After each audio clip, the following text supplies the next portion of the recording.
کو بلا کے لاؤ. جب بلانے گئے تو رستے میں عورت پہ نظر پڑی. پہلی نظر تو معاف ہے لیکن دوبارہ دیکھ بیٹھے. دوبارہ نظر پڑی تو پریشان ہو گئے. خیال آیا میں نے تو خیانت کی اپنے نبی پاک سے. حضور نے تو منع کیا یہ کام کرنے سے. اب واپس حضور کے پاس نہیں آئے, جنگل میں چلے گئے. ابن قدامہ نے کتاب التوابین میں اس روایت کو لکھا ہے. کہتے 40 دن وہ پہاڑوں میں روتے رہے کہ یا اللہ مجھ سے غلطی ہو گئی. کتنے دن؟ اب ہمارا شغل ہے, اس کو لوگ گناہ ہی نہیں سمجھتے. بدنگاہی تو کوئی گناہ ہی نہیں, اب تو یہ شغل ہے. اب تو ہمارے ہاں معاذ اللہ تعالیٰ سیانے بیانے بندے بیچ بیٹھے ہوتے ہیں جب یہ باتیں ہو رہی ہوتی ہیں. یہ شغل ہے ہمارا. اب تو ابا کے سامنے بچہ وال پیپر گندی تصویر کا لگایا ہوتا ہے پر وہ کہتا ہے عمر ہے نا جی, عمر ہے نا جی. مجھے پتہ ہی نہیں یہ کتنا گند کر رہا ہے. یہ تباہ ہو جائے گا روحانی طور پر. اگر یہ گند دیکھنے میں الجھ گیا تو امام شافعی کا فتویٰ ہے جس کی نظر گندی ہوتی ہے اس کا حافظہ کمزور ہوتا ہے, وہ کوئی بڑا کام نہیں کر سکتا. وہ نفسیات کا مریض ہو جاتا ہے جو گندی نظر والا آدمی ہوتا ہے. ہمیں پتہ ہی نہیں کہ ہمارے مسائل اصل میں ہیں کیا.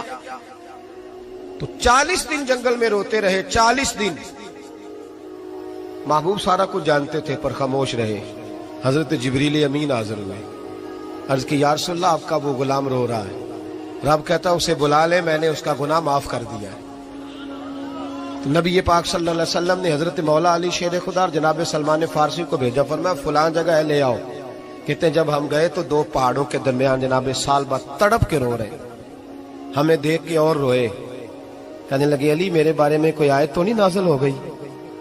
تو کہا نہیں, چل حضور نے بلایا ہے. کہا اچھا حضور کہتے کیا تھے, فرماتے کیا تھے؟ کہا پتہ نہیں لیکن بلایا ہے. کہتے جب ہمارے ساتھ چلنے لگے مسجد نبوی قریب آئی تو کہنے لگے علی بہت بڑا گناہ کر بیٹھا ہوں, نظریں میلی ہو گئی, وضو نہیں آنکھوں کا, مجھے ڈائریکٹ نہ لے کے جاؤ حضور کے پاس. جب نبی پاک نماز کی نیت باندھ لینا پھر میں جاؤں گا, میں پیچھے کھڑا ہو جاؤں گا حضور کے. میری طبیعت میں حوصلہ نہیں. یہاں تو پتہ نہیں میں کس طرح عشق رسول کا دعویٰ کرتا ہوں ممبر پر بیٹھ کر, اور ہماری یہ میلاد آئے گا تو محفل میلاد میں اس طرح کے دعوے ہوں گے اسٹیج پر کہ علمان والحفیظ, پتہ نہیں کیا کیا لوگ کہہ دیں گے. پتہ نہیں ہم کیا ہیں اور ہم کیا کہہ رہے ہیں. من آنم کے من دانم, پتہ ہی نہیں اور کتنا بڑا دعویٰ کر دیا. کہ میرے اندر طاقت نہیں سامنا کر دے. مولا علی فرماتے ہیں جب حضور نے مغرب کی نماز کی نیت باندھی تو انہوں نے بھی پیچھے نیت باندھ لی. اتفاق کی بات یہ کہ حضور نے پہلی رکعت میں سورہ انفطار پڑھنی شروع کر دی. اذا السماء انفطرت واذا الكواكب انتصرت واذا البحار فجرت.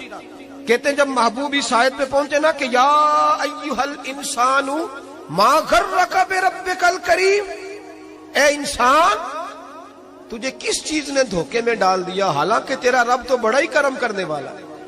تو کس طرح کسی اور کے دھوکے میں بربک الکریم, اور ضمیر واحد ہے, میں تفسیر پہ نہیں جاتا. کہا تیرا اپنا رب, بربک کا تیرا اپنا رب, تیرا رب تو بڑا کریم ہے, تو پھر بھی کہیں اور چلا گیا.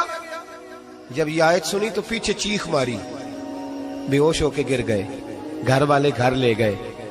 نماز مکمل ہوئی تو حضور نے فرمایا کیا ہوا؟ عرض کی حضور وہ تو رو پڑے تھے, گھر لے گئے. محبوب پیچھے گئے تو بے سدھ پڑے, تیز بخار ہو گیا.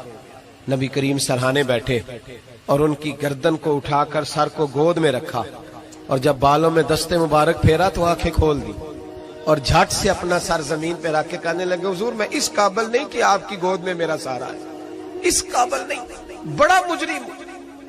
تو محبوب نے فرمایا تجھے مبارک ہو, رب نے تجھے معاف کر دیا ہے, اللہ بھی راضی ہے, میں بھی راضی ہوں. اب حضور کے قدموں کے قریب آئے تو کہنے لگے حضور آپ راضی ہیں؟ کہا راضی ہوں. فرمایا پھر میرے لیے دعا کریں. بس یہ بات ہوئی تھی, انہوں نے کلمہ پڑھا تو روح پرواز کر گئی. پرواز میرے بھائی احساس پیدا کر. یاد رکھیں اگر روحانی زندگی صحیح نہیں نہ ہوگی, یاد رکھ لیں کسی کا کوئی نقصان نہیں. سارے سکون سے سو جائیں گے, آپ نہیں سو پائیں گے. اگر آپ کے ضمیر پہ بوجھ رہیں گے نا تو سارے لوگ رمضان میں 4 قرآن پاک ختم کریں گے, آپ 10 پارے بھی نہیں پڑھ پائیں گے. اگر آپ اپنے آپ کو صحیح نہیں کریں گے, روحانی زندگی بحال نہیں ہوگی, تو یاد رکھنا بڑا اپنا آپ سارا کچھ سجا کے ظاہراً بڑے پرہیزگار بن کے بھی